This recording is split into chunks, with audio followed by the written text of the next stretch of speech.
Hello everybody and welcome to a video on FIFA 14 Ultimate Team. It's another trading tip and this one is all about how to win players on a bid. Before we get started with it though, if you're looking to buy or sell any coins, check out FIFACoinExpress. Links in the description, and very cheap coins right now guys. I would recommend going to buy some as it is just so cheap it's crazy. Anyway, we're going to get started with the video. So this has been a heavily requested one because people always say, how do you win players? Is it luck? Is it skill?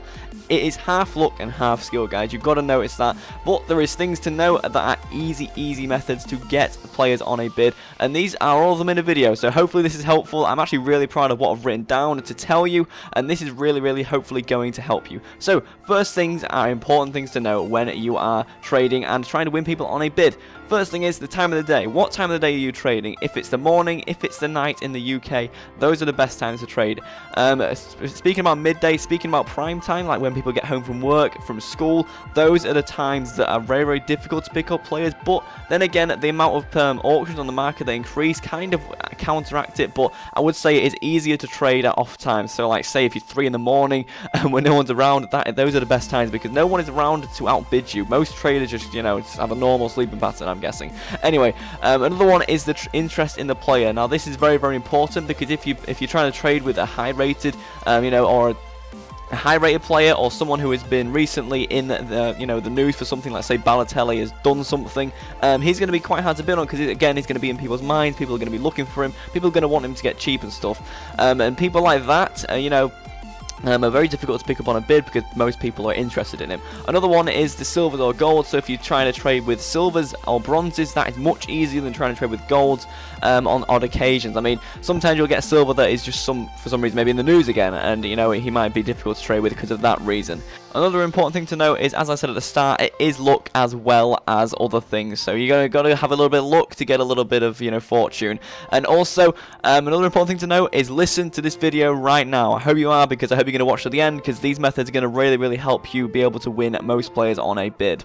Okay, so one of my favourite methods to picking up players on a bid is actually the 15th second method. I don't know if it's actually a method called that, but basically all you do is at the 15th second you come in with a bid that is just higher than the one previously to that. So say a Tarat is at 1.2k for 50 minutes, and at the 15th second no one is around and you place a bid on for 1.3k, just higher than what it was before, and you get that player. The chance of you getting that player is pretty high because the person who's bid on it has clearly done it like 10 minutes ago and he isn't around. The chances of that happening are really quite high. And it's the easiest method to get players on a bid. It is definitely the one that you want to use all the time. Now probably the biggest tip I can award you is to never ever bid on a player that you know you are going to be around for the end of, because if you bid on say a Tarat that has 10 minutes left and you're going to be around when it actually does end, when it's meant to end, then you may as well just leave your coins. Have your coins on you and come in at the 15th second and try and win it like that. Unless you're going to leave and you have to like say leave for something, then what I recommend you to do is put a bid on that's quite high,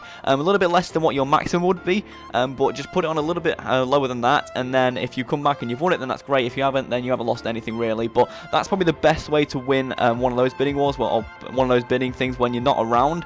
Say it's just the 10th minute and you're like, oh, I've got to go now, so let's just put on this bid. Make sure it isn't higher than your maximum, but make sure it isn't actually your maximum. Just make sure it's a little bit lower than that, so you get a little bit more profit if you do win it. The chances of you winning it is pretty low, but it's better than just leaving it with a really pathetic bid on that anyone can beat. And believe me, people will beat it using the 15th second method most of the time. So make sure that you are doing all the things in this video. Okay, so now onto the juicy stuff, and that is on how to win bidding wars. This section is really going to help, and these are 3 immense tips to help you try and win them. The first bidding war tip is one that is probably the most used and the one that I prefer the most, and it's probably the simplest as well, and that is placing a higher bid than just going up in single steps. So say someone bids 1k on your Tarat and then you go and bid 1.1k. You don't want to do that.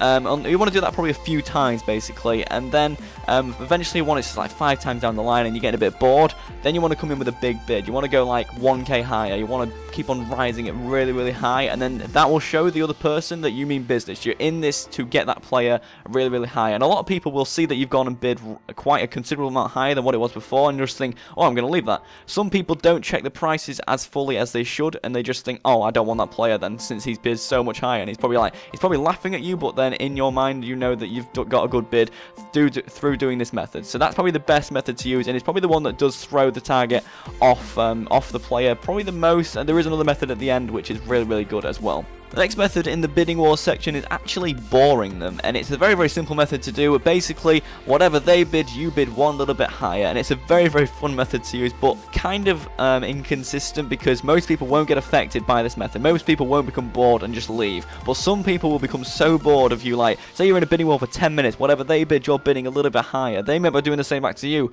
but just getting so bored, they could just leave. They could really get annoyed and leave. It's kind of a mind game, but sometimes it wins. I mean, 90% of the time it's not going to win, but it's a kind of a cool method that you could use. If any of the other methods haven't worked, then that one is most likely to work if the other ones haven't.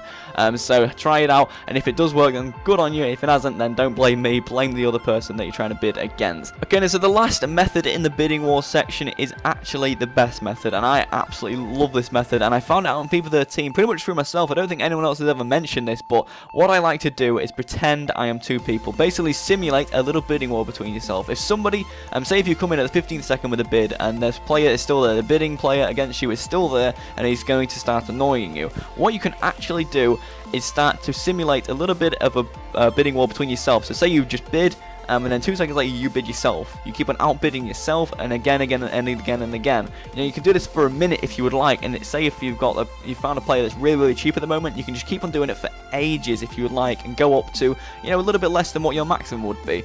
And then the times that the opponent has actually just left, and you know, left the player because they thought, wow, they're going to go until, you know, sky's the limit with them, so I'm just going to leave and go and try and find someone else. The amount of people that's actually done that for me is actually quite high. It is a very, very cool method, and a fun one as well. So if you can simulate a bidding war between yourself, if someone else is trying to outbid you, then it is a very, very effective method. And honestly, you can really win quite a lot. If the other bidding wars, if the other bidding methods are actually not working for you, this one is most likely to work. And it is another mind game one, but it's one that works the best because I myself, it's very easy to simulate one. All you do is just click, and then 2 seconds later you click again. It's very, very simple, but it works quite a treat. Anyway, guys, that is it for this video. I hope you have enjoyed, and I hope it has helped. If it has, leave a like. If we get up to 400, that would really, really be awesome. If it does, I will upload another one of these soon. If you would like to click on the left-hand side or the right-hand side of the screen, the right-hand side is a video that didn't really hit too many sub boxes, but it's all about investing on FIFA 14. The left video is actually a Minecraft video on my second channel that you can go watch. I'm uploading Minecraft daily on there, so if you'd like to check it out, that would be awesome. I'll see you all guys soon anyway, and I hope you all have a great day.